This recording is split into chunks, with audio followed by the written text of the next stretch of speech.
स्वामी जी ने कराया सत्य का दर्शन। स्वामी विवेकानंद ने न केवल हमें हमारी शक्ति का अनुभव कराया, बल्कि उन्होंने हमारी कमियां भी बताईं। भारत तब तमस, अज्ञानता के अंधकार में डूबा हुआ था और अशक्तता को अनासक्ति और शांति समझता था। उन्होंने लोगों को उस तामसिक अवस्था के बारे में जागरूक किया जिसमें वे थे। उन्होंने भारत की आत्मिक शक्ति की प्रतिष्ठा को पुनर्स्थापित किया और उस तमोगुण बुद्धि की ओर इशारा किया जिसने उसे ग्रहण कर लिया था। उन्होंने हमें सिखाया, एक ही आत्मा सभी में निवास करती है।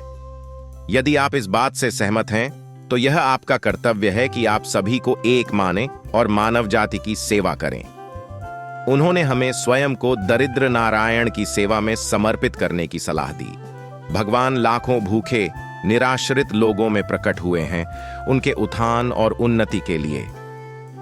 दरिद्र नारायण शब्द स्वामी विवेकानंद द्वारा गढ़ा गया था और गांधी जी द्वारा लोकप्रिय बनाया गया था।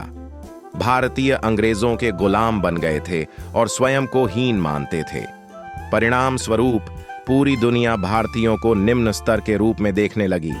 इसी मोड़ पर स्वामी विवेकानंद ने भारतीयों को उनकी आध्यात्मिक शक्ति की याद दिलाई।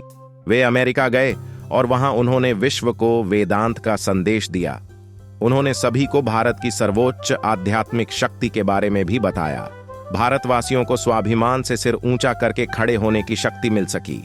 यह उनके भाषण का ही परिणाम था कि भारतीयों को यह अनुभव हो सका कि उनके पास भी शक्ति है। दूर दराज के देशों को भी यह अनुभव हुआ कि भारत भूमि की विशिष्ट आध्यात्मिक शक्ति आत्मसात करने योग्य है।